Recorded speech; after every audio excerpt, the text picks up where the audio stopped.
Are you down for this?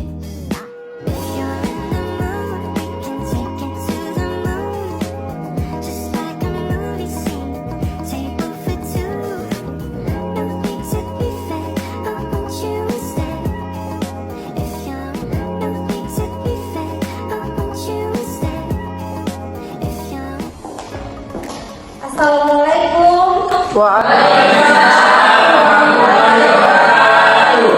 Bagaimana kabar hari ini? Sehat-sehat ya? Pagi hari ini datang kuliah, sudah sarapan? Sudah. Mandi? Sudah. Harus mandi biar cantik, wangi, kemudian sarapan supaya pada saat kuliah semua masuk dengan baik begitu ya? Oke. Sebelum Ibu mulai proses belajar pada pagi hari ini, kita berdoa dulu. Kita minta kepada Allah agar senantiasa memberikan kita dengan ilmu pengetahuan. Berdoa dimulai. Berdoa selesai.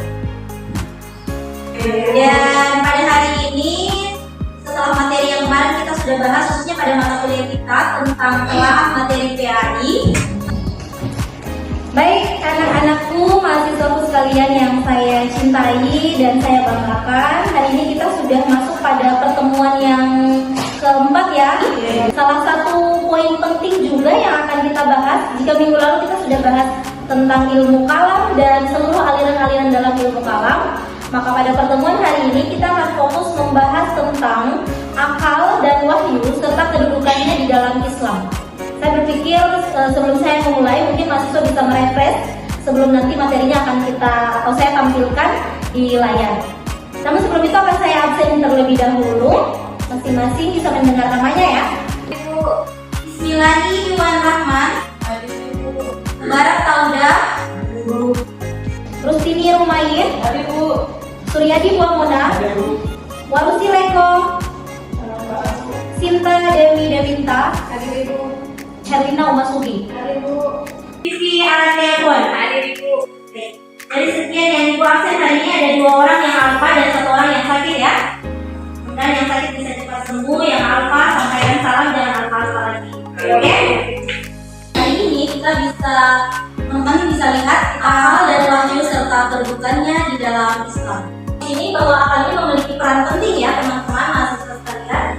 Bahwa tanpa akal manusia tidak akan bisa memberikan pemahaman, karena akal ini berfungsi untuk memahami, menganalisa, menjangkau sesuatu yang kemudian ada, yang bisa dilihat, bisa dirasakan, yang bisa didengar. Kemudian akal memiliki tanggung jawab untuk bagaimana menganalisa hasil yang telah dilihat atau dirasakan. Yang berikut, wahyu. Wahyu adalah pesan yang disampaikan Allah kepada nabi-nabinya yang kemudian dikumpulkan dalam bentuk Al-Quran.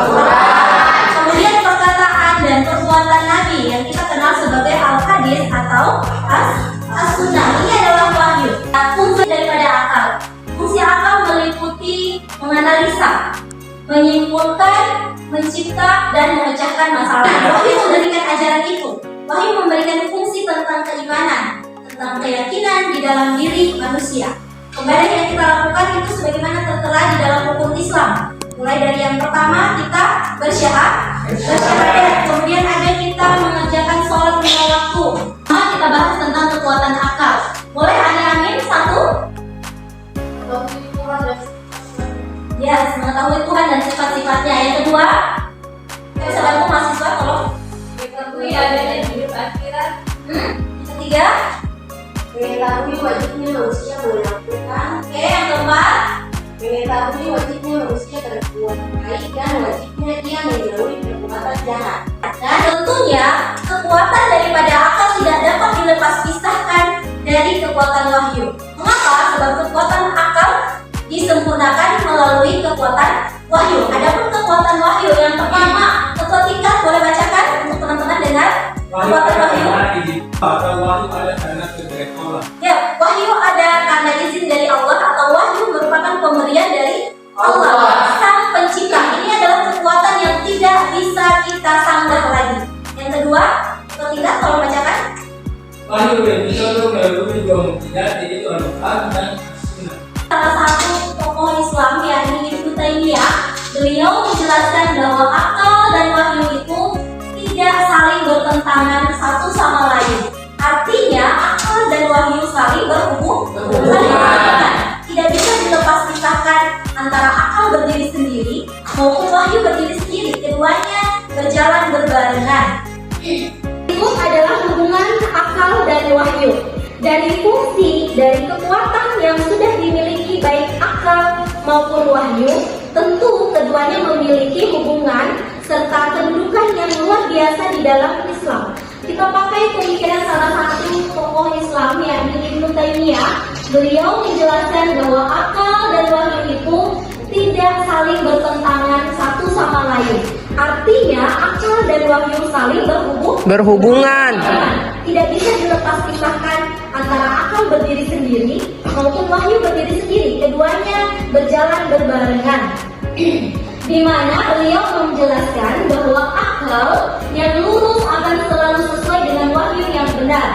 Namun akal bukanlah dasar untuk menentukan kebenaran wahyu, karena wahyu telah pasti benar dengan dirinya sendiri, baik wahyu itu diketahui oleh akal atau tidak. Maksudnya adalah hubungannya luar biasa ya, akal dan wahyu itu tidak bisa dilepas pisahkan.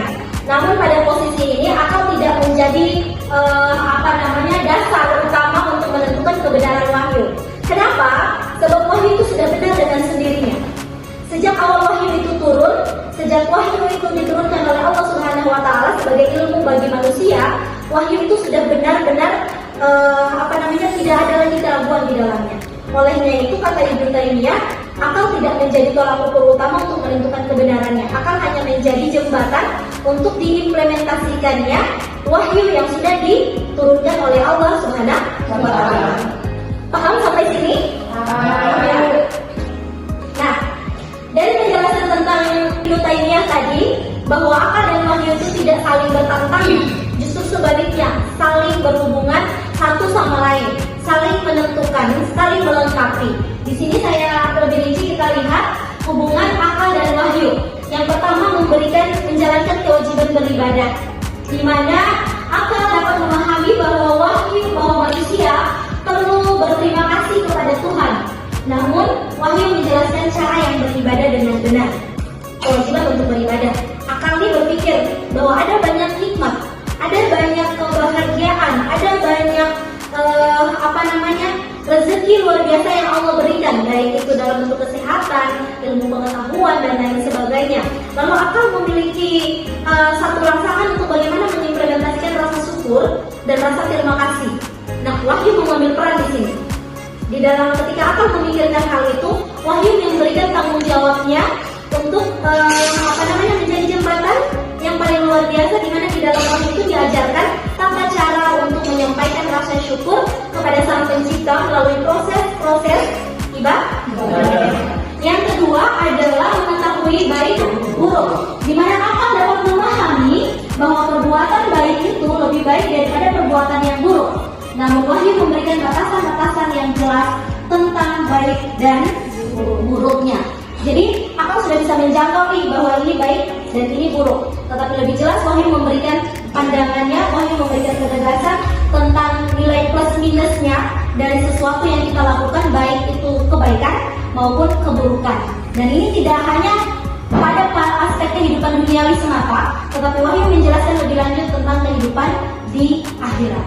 Demikian daripada hubungan akal dan wahyu. Mereka saling melengkapi satu sama lainnya. Next, kemudian harus dilaksanakan dan kemudian ada yang harus ditinggalkan. Ini yang disebut dengan perintah dan larangan. Setelah teman-teman pahami tentang contoh akal dalam kehidupan kita sehari-hari, tentu wahyu juga memiliki contoh yang real dalam kehidupan kita sehari-hari. Ini nih contoh daripada wahyu dalam kehidupan kita sehari-hari. Yang pertama adalah panduan moral dan etika. Panduan dan etika. Pastinya dia menjadi panduan, menjadi kompas di dalam wahyu itu, memberikan aturan-aturan mainnya untuk kita menjalani kehidupan, dan ada etika-etika yang kemudian tidak harus kita lewati, ada batasannya. Yang berikut adalah tidak ada kesulitan kreativitas. Inspirasi dalam kehidupan kita, kemudian menciptakan kreativitas. Ini maksudnya apa? Ada yang paham? Wahyu menjadi inovasi untuk kreativitas seseorang, kemudian meningkatkan nilai seni. Ini teman-teman bisa lihat daripada para seniman-seniman yang sering seni musik, kemudian membuat puisi dan lain sebagainya, kadang terinspirasi dari ayat-ayat Al-Quran yang begitu luar biasa, menjelaskan tentang kehidupan, tentang alam, tentang mahabbah, kecintaan Tuhan. Ini kemudian banyak sekali kita temukan di dalam syair-syair lagu, betul? Betul. Penikmat lagu di sini ya. Iya. Kemudian puisi, kata-kata yang romantis. Nah, sebagian besar para seniman mereka mengambil inspirasi dari ayat-ayat Al-Quran. Jadi ini contoh real yang kemudian ada dalam kehidupan sehari-hari. Yang berikut adalah pengambilan keputusan. Sama halnya dengan akal, wahyu jauh lebih berguna untuk mengambil keputusan. Dalam wahyu mengajarkan yang tadi saya bilang, ada perintah dan ada larangan yang di dalamnya mengacu pada keputusan-keputusan yang langsung diturunkan oleh Allah Subhanahu wa Ta'ala. Pertanyaan yang luar biasa sekali setelah kita mengetahui kedudukan dan hubungan daripada akal dan wahyu.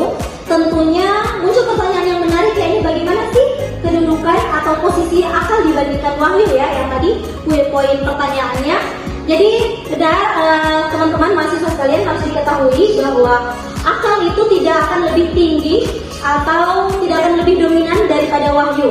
Akal tidak bisa menjangkau kebenaran yang kemudian itu menjadi sumber ajaran dari Allah Subhanahu wa Ta'ala. Akal tidak akan lebih tinggi posisinya daripada wahyu, sebab wahyu merupakan sumber atau ajaran petunjuk langsung dari Allah, sementara akal posisinya hanya sebagai alat untuk memahami dan mengimplementasikan setiapnya ajaran di dalam wahyu atau Al-Quran. Maka jelas ya untuk persoalan kedudukannya, keduanya memiliki hubungan yang baik. Tapi kalau kita bicara posisi, tentu wahyu sedikit lebih tinggi, karena wahyu adalah merupakan sumber ajaran langsung dari Allah. Wahyu ini merupakan kebenaran yang hakiki, kebenaran yang tidak bisa diganggu gugat. Sementara akal, sekali lagi, dia adalah alat yang akan menjadi kreasi dan pemahaman terhadap wahyu atau kebenaran yang tadinya tidak bisa diganggu gugat. Bisa ya? Itu penjelasannya. Mungkin ada pertanyaan berikut? Oke. Assalamualaikum warahmatullahi wabarakatuh. Jadi kalau memang seperti itu pembahasan tentang akal, jadi pertanyaan saya, lantas bagaimana cara kita dapat menjaga akal? Bagaimana cara kita menjaga akal? Jika tadi fungsi akal dan lain sebagainya untuk kehidupan manusia setiap hari, lantas bagaimana kita menjaga? Pertanyaan yang luar biasa. Karena memang ini menjadi tanggung jawab kita untuk menjaga akal. Sebagaimana yang kita tahu bahwa akal itu merupakan daya kekuatan kita yang berfungsi untuk menerima dan mengimplementasikan ilmu pengetahuan. Maka ada cara-cara tertentu yang harus dilakukan oleh setiap manusia, setiap individu untuk menjaga akalnya agar tidak rusak dan senantiasa bisa menerima wahyu serta mengimplementasikan wahyu dalam kehidupan sehari-hari. Maka hal yang harus dilakukan yang pertama adalah akal harus menghindari minuman-minuman keras atau sesuatu yang berbau alkohol. Kenapa? Karena ini real, berdasarkan penelitian medis juga, minuman-minuman yang berbau alkohol ini dapat merusak akal manusia, dapat membuat cara berpikir kita itu tidak baik, merusak cara berpikir kita menjadi tidak stabil, bahkan kita bisa menjadi orang yang tidak lagi berguna. Itu daripada minuman keras. Yang berikut adalah dianjurkannya menuntut ilmu pengetahuan. Hal yang seperti ini kita lakukan. Untuk menjaga akal, manusia diwajibkan, diharuskan, sebagaimana perintah wahyu ya. Kalau di dalam Islam teman-teman, Al-Quran surah pertama yang turun itu adalah perintah tentang membaca. Ini jelas salah satu cara agar senantiasa manusia menjaga akalnya adalah dengan menuntut ilmu pengetahuan. Apakah ini perintah yang kemudian hanya dalam kehidupan duniawi? Tentunya tidak. Ini perintah langsung oleh wahyu, bahkan yang diturunkan oleh Allah Subhanahu wa Ta'ala dalam Al-Quran surah Al-Alaq ayat 1-5, yakni perintah membaca. Manusia harus menuntut ilmu agar senantiasa akalnya itu tidak terkontaminasi dengan hal-hal yang negatif. Dengan ilmu pengetahuan, manusia dapat dalam menjalani kehidupan dengan lebih baik. Dengan ilmu pengetahuan, manusia akan bisa memberikan kebahagiaannya yang baik sifatnya duniawi maupun akhirat. Yang berikut adalah menghindari diri dari menghayal. Nah ini, ada mahasiswa yang suka-suka menghayal. Terlalu banyak menghayal itu bisa merusak akal. Jadi salah satu fungsi cara untuk menjaga akal supaya tetap sehat, jangan terlalu menghayal. Ya Rasni, Rita, jangan terlalu menghayal. Saya besok kaya, saya besok cantik. Harus ada upaya. Tidak boleh banyak menghayal. Tetapi poin keempatnya adalah berpikir hal-hal yang positif. Hindari menghayal. Lebih banyak mengedukasikan diri, berkegiatan yang positif. Karena fungsi tubuh, ketika tubuh kita dimanfaatkan dengan kegiatan yang positif, dia akan memberikan energi yang positif juga terhadap akal. Maka inilah cara-cara kita untuk menjaga akal agar senantiasa sehat, sehingga mampu mengaplikasikan, mengimplementasikan posisi wahyu dalam kehidupan kita sehari-hari, baik untuk individu maupun terhadap kehidupan sosial. Cukup? Ada yang mau bertanya lagi? Sampai di sini ada yang masih mau bertanya? Apa yang saya sampaikan tadi paham? Anak-anak, mahasiswaku sekalian, dari pembahasan kita pada pagi hari ini, luar biasa sekali pada pembahasan kita hari ini, dan ada dua pertanyaan yang menurut saya itu sangat luar biasa. Semoga pembahasan hari ini bisa disimak dengan baik ya, oleh teman-teman mahasiswa sekalian ya. Dan pada akhirnya kita bisa memberikan kesimpulan seperti yang sudah saya tampilkan di slide mahasiswa sekalian. Dari hasil pembahasan kita maka kita simpulkan bahwa akal dan wahyu memiliki peran penting dalam agama Islam. Akal adalah alat berpikir manusia, sedangkan wahyu adalah petunjuk dari Allah Subhanahu wa Ta'ala, di mana keduanya saling berkaitan, saling berhubungan baik, dan saling melengkapi dalam membimbing manusia menuju kebahagiaan dunia dan akhirat. Baik, dari materi yang sudah Ibu sampaikan tadi, kita akan lanjutkan pada pembahasan yang berikutnya di pertemuan yang akan datang. Memberikan tugas di mana mahasiswa sekalian harus membuat resume. Kalian menuliskan ringkasan kembali tentang pembahasan kita pada hari ini dan lebih spesifik untuk penjelasan pada diri masing-masing. Bisa? Bisa. Ada yang berkeberatan? Tidak. Jika tidak ada yang berkeberatan, maka tugas itu akan dikumpulkan pada pertemuan yang akan datang. Dan tidak menutup kemungkinan, Ibu akan meminta 1 atau 2 orang untuk kembali menjelaskan. Oke? Sekian pembahasan kita pada pagi hari ini. Semoga bermanfaat dan saya berharap teman-teman mahasiswa juga senantiasa bisa menjaga akalnya dengan sehat, kemudian bisa selalu mengaplikasikan, mengimplementasikan ajaran-ajaran Allah yang tertera dalam wahyu, Al-Quran maupun Al-Hadis.